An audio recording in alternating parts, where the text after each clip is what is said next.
साथियों, हमारे संतों ने हमें दिखाया है कि जब हमारे विचारों में व्यापकता होती है तो अपने प्रयासों में हम कभी अकेले नहीं पड़ते। आप भारतवर्ष की धरती पर ऐसे कितने ही संतों की जीवन यात्रा अगर आप देखेंगे, जिन्होंने शून्य संसाधनों के साथ शिखर जैसे संकल्पों को पूरा किया।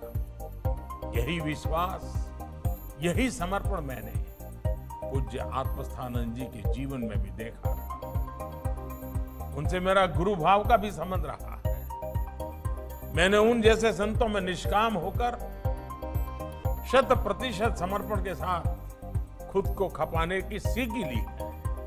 इसलिए मैं कहना चाहता हूं, जब भारत का एक व्यक्ति, एक ऋषि इतना कुछ कर सकता है तो हम 130 करोड़ देशवासी सामूहिक संकल्पों से कौन सा लक्ष्य है जो पूरा नहीं कर सकते।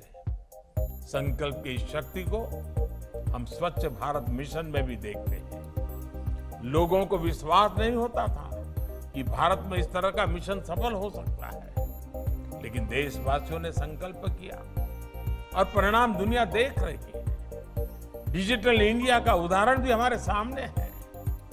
डिजिटल पेमेंट्स की शुरुआत के समय कहा जाता था कि ये टेक्नोलॉजी भारत जैसे देश के लिए नहीं है, लेकिन आज वही भारत डिजिटल पेमेंट्स के क्षेत्र में वर्ल्ड लीडर बनकर उभरा है।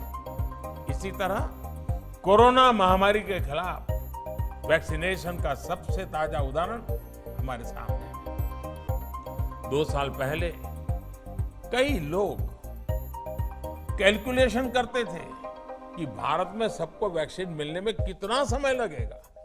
कोई कहता था 5 साल, कोई कहता था 10 साल, कोई कहता था 15 साल। आज हम 1.5 साल के भीतर 200 करोड़ वैक्सीन डोज के करीब पहुंच चुके हैं।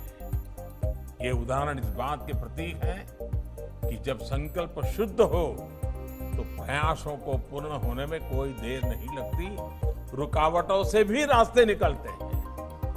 मुझे विश्वास है कि हमारे संतों के आशीर्वाद और उनकी प्रेरणा देश को इसी तरह मिलती रहेगी।